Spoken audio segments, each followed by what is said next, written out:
Hello friend, मैं bridge स्वागत करता हूं आपको आपके इस channel bridge civil service classes पर। और आज से हम लोग एक मार्क्स गेनर सीरीज शुरू कर रहे हैं, जिसमें हम लोग प्रतिदिन उन सब विषयों पर चर्चा करेंगे जिससे हमारे एग्ज़ाम में मार्क्स गेन करने के चांसेस होंगे और जहां से हम मार्क्स को गेन कर सकते हैं। फ्रेंड, आज के इस एपिसोड में आप देखेंगे आगे जो हम लोग चर्चा करेंगे, इसमें सबसे पहले हमारा चर्चा होगा भारत के 49वें मुख्य न्यायाधीश के ऊपर। हम बात करेंगे 1905 के बंग भंग विभाजन से जुड़े कुछ महत्वपूर्ण फैक्ट के ऊपर, और बीपीएससी स्पेशल अभी अपकमिंग आने वाले, और बीपीएससी ही नहीं बल्कि बीपीएससी के साथ साथ यूपीएससी के भी अपकमिंग आने वाले एग्जाम के लिए इंपॉर्टेंट करंट अफेयर्स को। So friend, justice U U Lalit ने 49वें मुख्य न्यायाधीश के रूप में शपथ ग्रहण ली है। और आप हम लोग जानते हैं हमारे एग्जाम के लिए इंपॉर्टेंट मुख्य न्यायाधीश से जुड़े कुछ फैक्ट को। सबसे पहले फ्रेंड्स, जो सुप्रीम कोर्ट के मुख्य न्यायाधीश होते हैं उन्हें भारत का मुख्य न्यायाधीश भी कहा जाता है, अर्थात chief justice of India. Point number 2, chief justice of India को जो नियुक्त करते हैं वो भारत के राष्ट्रपति होते हैं, अर्थात सीजेआई या भारत के मुख्य न्यायाधीश की नियुक्ति भारत के राष्ट्रपति करते हैं। नंबर 3, भारत के जो मुख्य न्यायाधीश होते हैं इनका कार्यकाल 6 वर्ष या 65 वर्ष दोनों में जो पहले हो वो लिया जाता है। नंबर 4, भारत के जो मुख्य न्यायाधीश होते हैं इनको, क्योंकि हमारे यहाँ न्यायपालिका और विधायिका को अलग रखा गया है, तो इनको कुछ स्पेशल पावर दी गई है जिसके जरिए ये इनको विधायिका या कार्यपालिका प्रभावित नहीं कर पाए। इसी में सामान्यतः इनको आप जेनरली जल्दी हटा नहीं सकते हैं, इनको हटाने के लिए एक अलग से प्रक्रिया करना पड़ता है जिस प्रक्रिया को महाभियोग कहते हैं। इस महाभियोग प्रक्रिया को हम लोगों ने अमेरिका से लिया है और यह हमारे संविधान में वर्णित है। महाभियोग लगाने के बाद ही हम अपने मुख्य न्यायाधीश को अगर हटाना है किसी कारण से तो इसके लिए हम महाभियोग लगाते हैं। हेलो फ्रेंड, अब बात करते हैं हमारे अगले टॉपिक बंगाल विभाजन के बारे में। जैसा कि आप जानते हैं लॉर्ड कर्जन ने 1905 में बंगाल का विभाजन किया था। एक्चुअली बिहार पहले से ही बंगाल से अलग होने का डिमांड कर रहा था और बिहार जो बंगाल से अलग हुआ इसकी डिमांड बिहार के लोग कर रहे थे, लेकिन वो जो बात थी वो इस आधार पर थी कि जैसे कि नौकरी वगैरह में बंगालियों लोगों को प्राथमिकता मिलती थी और बिहारी लोगों के लिए नौकरी वगैरह कुछ प्राप्त नहीं हो रहे थे। पर लॉर्ड कर्जन ने जिस मंशा के साथ विभाजन किया वो तो गलत था ही, जिस प्रक्रिया का उसने प्रयोग किया वो भी गलत था। उसने हिंदू मुस्लिम के आधार पर भारतीयों को बांटा और फिर विभाजन किया। अर्थात लॉर्ड कर्जन के जो बंगाल विभाजन था उसका सबसे बड़ा दोष था हिंदू मुस्लिम के रूप में क्षेत्र को बांटना और फिर हिंदू मुस्लिम के आधार पे अर्थात धर्म के आधार पे हमारा विभाजन करना। धर्म के साथ साथ भाषा को भी उसने एक आधार बनाया, जो कि ये दोनों चीज भारतीयों में फूट डालने का काम कर रही थी। भारत जितने भी भारतीय हैं ये धर्म के प्रति बहुत सेंसिटिव होते हैं, चाहे भारत का कोई भी वर्ग हो। और फिर भाषा, हमें अपनी भाषा से भी बहुत ज्यादा प्यार है और उन्होंने इस दो के आधार पे विभाजन करना शुरू किया। मतलब वो बंगाल विभाजन ज्यादा भारतीयों का, बंगाल विभाजन कम भारतीयों का विभाजन ज्यादा करना चाहते थे। तो बंगाल विभाजन को भारतीयों ने सिरे से इनकार कर दिया, बंगाल विभाजन को मानने से हमने मना कर दिया। अब इसके बाद जैसे उन्होंने बंगाल विभाजन का डिक्लेरेशन किया बंगाल में, और उस समय जो बंगाल प्रेसिडेंसी में जितने लोग आ रहे हैं उसमें जो बंगाल के एरा में, बंगाल के क्षेत्र में आ रहे हैं, उन सभी लोगों ने एक बात तय कर रही थी कि हम इन्हें एक ये सबक जरूर बताएंगे कि हम अलग नहीं हुए हैं और उनके इस नीति से हम में फूट नहीं पड़ सकती। 16 अक्टूबर 1905 को बंगाल ने शोक दिवस मनाया। वहां पे जितने भी बंगाल क्षेत्र के लोग इकट्ठा हुए थे एक दूसरे को राखियां बांधी, इन्होंने नदियों में स्नान किया, उपवास रखा और इस तरह से अपने विरोध को प्रदर्शित किया कि वो बंगाल विभाजन के साथ नहीं है। बंगाल विभाजन के पैरेलल स्वदेशी आंदोलन चला। कांग्रेस के ही अगर एक दल जो अतिवादी थे या थोड़े गर्म थे, अगर इनकी बात मानी जाए तो ये लोग बंगाल विभाजन को स्वतंत्रता की पहली लड़ाई बनाना चाहते थे। ये चाहते थे कि बंगाल विभाजन बंगाल विभाजन का जो आंदोलन है केवल बंगाल तक सीमित ना रह के बंगाल से बाहर निकले और पूरे भारत में अंग्रेजों के खिलाफ आंदोलन किया जाए। लेकिन भारतीय राष्ट्रीय कांग्रेस अभी भी अंग्रेजों के साथ याचना और अनुनय विनय पर लगी हुई थी।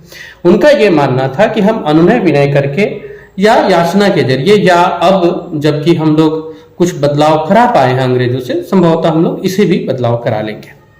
लेकिन इससे गरम दल वाले असंतुष्ट थे।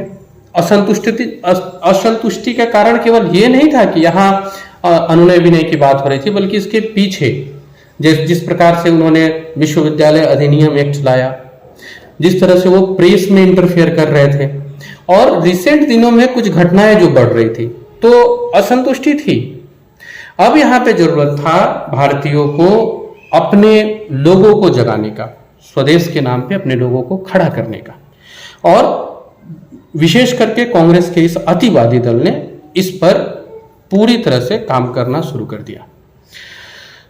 स्वदेशी बांधव समिति अश्विनी कुमार दत्त ने स्थापित की। पहले से आ रहे अनुशीलन समिति अब एक गुप्त क्रांतिकारी संस्था के रूप में परिणत हो गई, और भारत के नाम पे, स्वदेश के नाम पे लोगों ने कार्य करना शुरू किया, जैसे कि सुब्रमण्यम भारती का स्वदेश गीतम, जैसे कि अश्विनी कुमार दत्त का अगर आप देखेंगे तो स्वदेश बांधव समिति।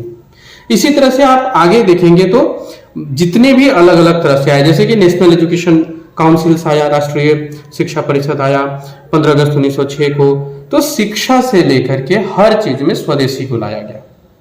लोगों ने लिवरपूल के नमक को, मैनचेस्टर के कपड़ों को पूरी तरह से इनकार कर दिया। इस तरह से बहिष्कृत किया कि मैनचेस्टर के कपड़ों को लोग आग लगा के जलाने लगे, जो उस समय के उच्च स्तर के कपड़ों में गिना जाता था। 1905 से 1908 आते आते बंगाल में ये जो स्वदेशी आंदोलन चल रहा है, बंगाल विभाजन के बाद, या बंग भंग आंदोलन आप कहे, इन दोनों का प्रभाव इस रूप से उभरा कि अब छोटे छोटे जो संगठन थे उनमें क्रांतिकारी लोग का उदय होना शुरू हुआ। लोग अंग्रेजों से परेशान थे। इसी में मुजफ्फरपुर में 1908 में खुदीराम बोस ने यहाँ के एक जज अर्थात न्यायाधीश किंग्सफोर्ड को मारने के लिए बम फेंका।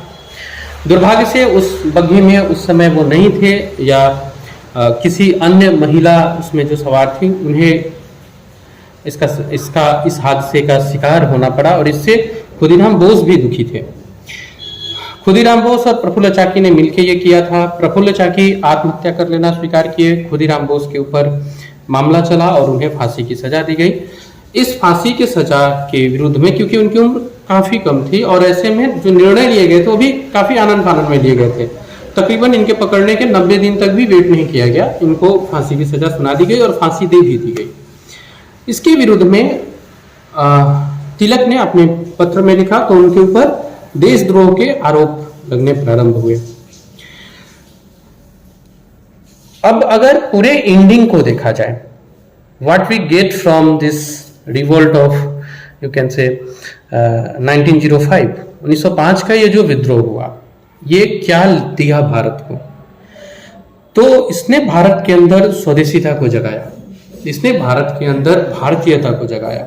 हाँ, राष्ट्रीय चेतना हमारे अंदर आ रहा था क्योंकि एडुकेशन आ गया था, हम एडुकेशन से जुड़े हुए थे, तो राष्ट्रीयता हमारे अंदर थी। लेकिन इस घटना ने प्रत्येक भारतीय के अंदर स्वदेशीता का बीज बोया। आत्मनिर्भरता जैसे अभी हमारे यहाँ चल रहा है, इस तरह से उस समय भी सेल्फ डिपेंडेंस या फिर अपने वस्तुओं के साथ रहना, अपने वस्तुओं को प्यार करना, इसकी एक आप कह सकते हैं चेतना का उदय हुआ हम लोगों के अंदर। महिला और छात्र बड़े मात्रा में भाग लेने लगे। छात्रों ने तो अपने शिक्षा तक को छोड़ करके आंदोलन में आना स्वीकार किया। महिलाओं ने पहली बार आंदोलनकारियों के साथ कंधे से कंधे मिलाकर खड़ी रही और इस तरह से इनका साथ दिया। सबसे बड़ी उपलब्धि ये रही कि भारतीय राष्ट्रीय कांग्रेस, जो उस समय भारत को रिप्रेजेंट करने वाली सबसे बड़ी पार्टी थी, उन्होंने भी, उस पार्टी ने भी अपने अंदर जब स्वदेशी आंदोलन को बाहर नहीं ले जाना, मतलब इस बात पे वो सहमत नहीं हुए कि ये जो आंदोलन चल रहा है इसको बंगाल के बाहर ले जाया जाए।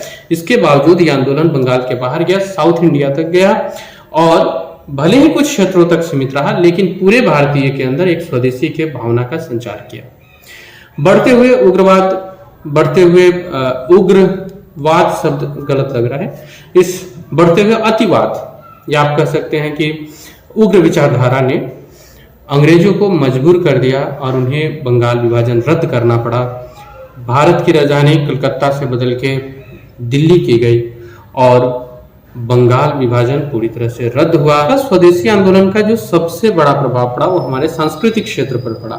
अगर आप देखेंगे तो बीच में जो यूरोपियन चित्रकारिता हमारे यहाँ आ रही थी, रविंद्रनाथ टैगोर ने इसको तोड़ा और मुगलों, राजपूतों और फिर हमारे यहाँ की जो चित्रकारी थी इनको ला करके इन्होंने रखना शुरू किया।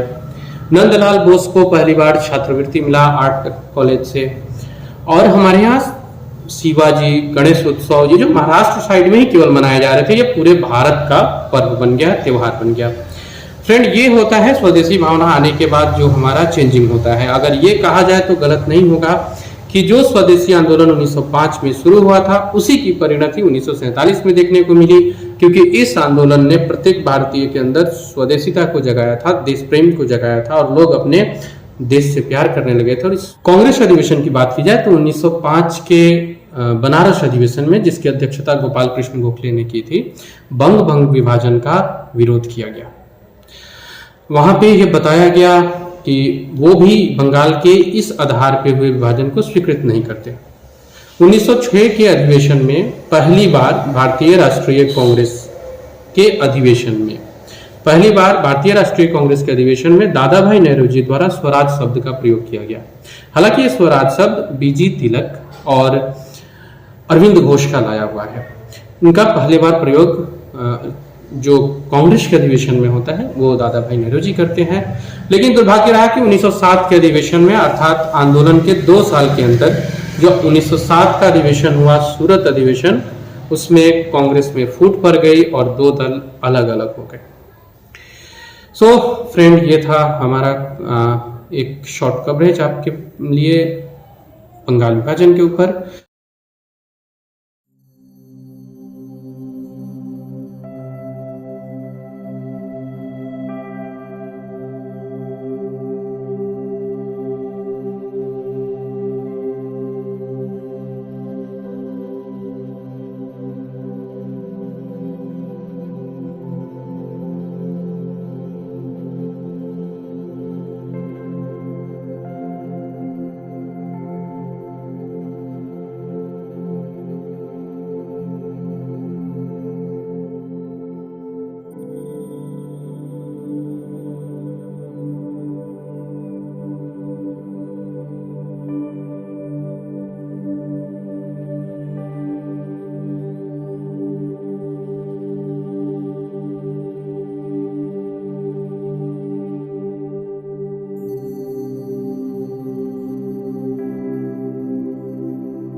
फ्रेंड, होपफुली आपको ये पसंद आया होगा और ये आपके मार्क्स में भी काफ़ी इन्हेंस करेगा।